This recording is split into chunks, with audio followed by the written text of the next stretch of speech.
Balita sa Metro Manila. Huli ang isang Chinese na tinangkang pumasok ng bansa gamit ang isang passport ng Pilipinas sa counter ng Bureau of Immigration sa NAIA Terminal 3. Naharang ang isang Shen Quan Wang kaninang umaga. Sa kanyang passport na in-issue ng DFA, nakasulat ang pangalang Steven Macaraeg Herrera. Nagpakita siya ng kopya ng late registered birth certificate. Pero agad nagduda ang mga tauhan ng immigration dahil hindi marunong magtagalog ang lalaki. Sa interrogation, umamin din siya na isa siyang Chinese. Pero hindi pa malinaw kung saan niya nakuha ang passport.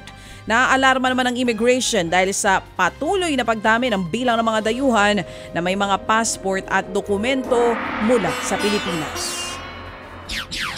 Sa mga kapatid nating magpupunta ng NAIA Terminal 3 ngayong umaga, maghanda sa mas mainit na temperatura sa nasabing terminal.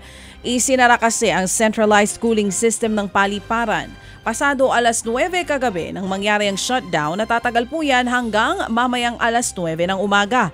Ayon sa Manila International Airport Authority o MIAA, yan nga ay para bigyang daan ang installation ng mga bagong cooling tower. Bahagi po yan ng rehabilitasyon para mas lumabig sa airport.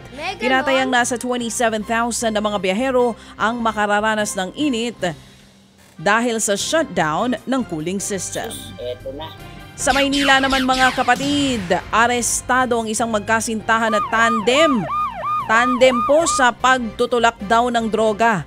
Naaresto kahapon ng dalawa sa isang buy-bust operation na ginawa sa isang hotel. Aabot sa 2 kilo ng hinihinalang shabu ang nakuha mula sa suspect. Nagkakahalaga yan ng mahigit 13 milyong piso. Ayon sa MPD, 1 linggo na nilang sinusubaybayan ang dalawa. Bukod sa pagtutulak ng droga, supplier din daw ang magkasintahan sa iba pang pusher sa lungsod. Itinanggi naman ng mga suspect ang nasabing paratang.